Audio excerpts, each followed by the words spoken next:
Right, it's been a while since I've done one of these. In this episode, I want to talk about this tiny, very effective accessory for my GoPro Hero 10. Coming up.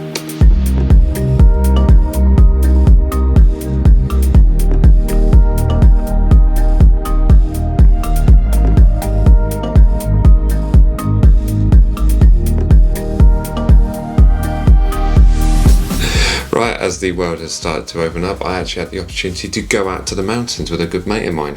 And with that upcoming trip, I decided to invest in many new GoPro accessories.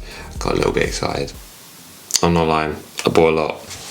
But in this episode, I want to talk about this thing, which is the GoPro Max Lens Mod, which is basically an attachment which goes on the front of your Hero 10 or Hero 9 instead of this lens here. You basically unscrew this, there we go, basically just pull that off, and instead of that one, there we go, and then what you do is you replace that, so it comes all the way off, come on, there we go, off it goes, reveals your exposed lens like that. Simply line it up, fairly obvious when you do it yourself, and then simply twist to lock that in, and there you have it. And that's as easy as it is to attach this thing. In short, what this does is it creates a horizon lock on the camera itself. So basically you can move this camera in any direction you want and your horizon will lock wherever it is.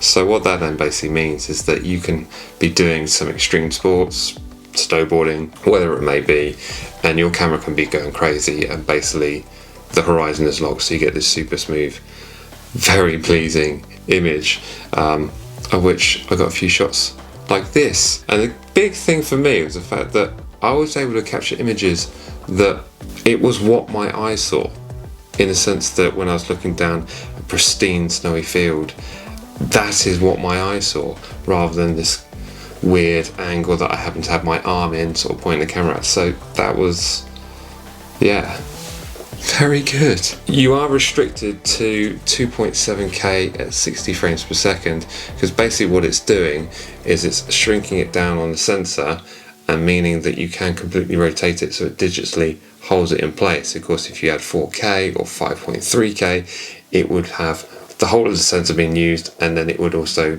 go over the edges, which that's where it's basically not working. So that's basically what it's doing, it's cropping into that sensor. So basically what it does without the lens mod on the front is you get a very, very cropped image, but whatever, see that there? Whatever happens, I stay completely horizon locked.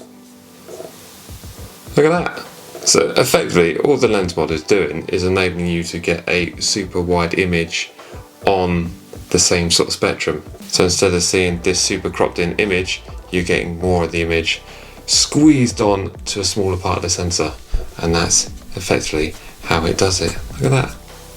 So there we go, and that's how it looks with the lens mod on it. And as you can see, you're getting a much wider image when I rotate the camera. That is weird. It still blows my mind.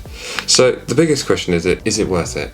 And I would say yes, if you're doing any kind of extreme sports, snowboarding, skiing, windsurfing, anything that basically takes up a lot of your focus on doing the actual task itself. If you're just using it for standard vlogging or standard stuff like that, it's probably not worth your time really. I would just generally stick with the hyper smooth stabilization that you already have in the camera, and then just make use of the standard lens really, because that is the stabilization you get with the standard settings is aplenty. So there we go, there's my thoughts on the Max Lens Mod. Snowboarder, skier, get one, you'll love it, it's brilliant. Also, little trick for you, select it to 4.3 at 2.7K, and then you use the whole of the sensor that is available to you, and then that means you can then either crop down to the 16:9 frame that you want, either slightly higher or slightly lower depending on where the camera was. That is a brilliant tip, the 4.3 sensor, because effectively it's not chopping off the edges, it's just giving you more height and more depth. So you're still getting 2.7K at 16:9 when you crop in, because you basically get the extra pixels which are above and below anyway. Remember that, it's a good tip. Anyway, I hope you've enjoyed this episode. If you have, smash that thumbs up button. As always, remember to like, comment, share and subscribe. I'll see you in the next one. Alright, see ya.